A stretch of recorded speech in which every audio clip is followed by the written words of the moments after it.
Es el momento de habilitar el espacio de la palabra. Una ciudad no se mide por su longitud y anchura, sino por la amplitud de su visión y la altura de sus sueños. Para referirse a la fecha que hoy nos convoca, precisamente hará uso de la palabra el historiador señor Roberto Torres. Buenos días. Aquí, bajo la mirada de bronce del comandante Escribano, la historia deja de ser un relato en los libros o internet para convertirse en presencia. 203 personas. Esa era la cantidad de habitantes con que se inició una epopeya hace 198 años, un día de Navidad de ese lejano 1827, cuando al mando del comandante Bernardino Escribano partieron desde Salto las carretas que 2 días más tarde llegarían a esta zona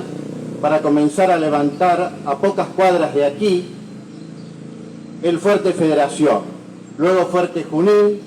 que daría lugar a esta pujante ciudad que hoy puede ser considerada una especie de capital de la región noroeste de la provincia de Buenos Aires.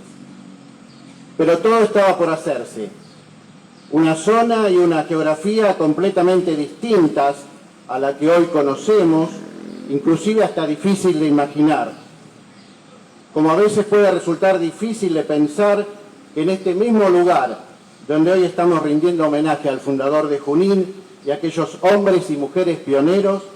hubiera estado atravesado por las vías del Ferrocarril Central Argentino hasta 1938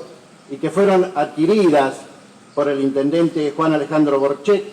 quien en su visión progresista adquirió las hectáreas contiguas también a la Laguna de Gómez, generando el impulso inspirador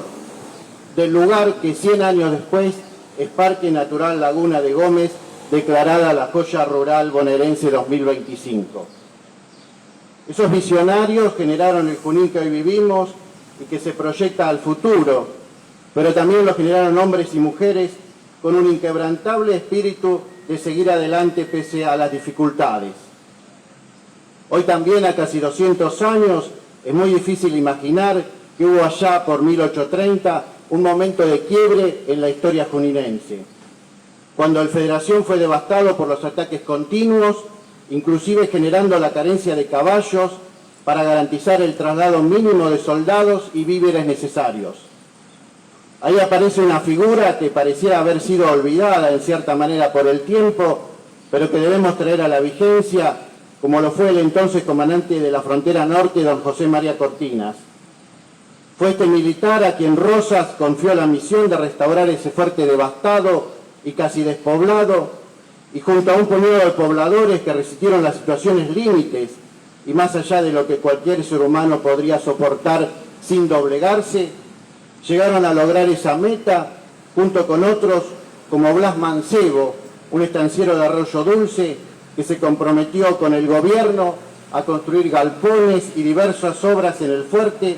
cuando ni siquiera se contaba con carpintero o herrero. Esa fuerte tenacidad hace que en cuestión de un poco más de un par de años ese panorama de destrucción y soledad se transforme en otro más promisorio, por cuanto en otra nota de Blas Mancebo a Rosas leemos que se le informaba el arribo de muchos vecinos que llegaban en busca de protección y con intención de radicarse en él, y de esta manera Rosas se compromete a enviar nuevas fuerzas militares para mayor seguridad de la población y a repartir las primeras chacras entre la población. Otra historia comienza a tejerse a partir de allí, otra historia de pujanza, de objetivos desarrollados y pensados, de sueños que parecen hazañas, pero que logran comenzar a plasmarse y van tejiendo el Junín que permite que una tarde del martes 13 de mayo de 1884 llegue la primera locomotora y 2 años después se asienten los talleres ferroviarios, constituyendo una especie de segunda fundación de Junín. Hasta llegar a nuestros días, en el camino hubo logros, pérdidas también, sí, transformaciones en definitiva. Decía al comienzo que el Junín que ven nuestros ojos hoy es muy distinto al que vieron esos primeros 203 pobladores y los que lo siguieron. al que vieron los primeros inmigrantes que comenzaron a llegar a fines del siglo XIX, al que vieron nuestros padres y abuelos, y seguramente el Junín que verán nuestros nietos será muy distinto al que conocemos, pero ya lo comenzamos a palpar. Es una transformación constante, pero que nace de ese espíritu indelegable de no quebrarse, de seguir adelante a pesar de las más extremas dificultades, ese espíritu de construir y no ceder. En definitiva, ese es el ser y la esencia juninense que nos impulsó, nos impulsa y nos impulsará a transformar constantemente a este Junín que tanto amamos y al que hoy le decimos feliz cumpleaños. Muchas gracias. Muchas gracias, Roberto.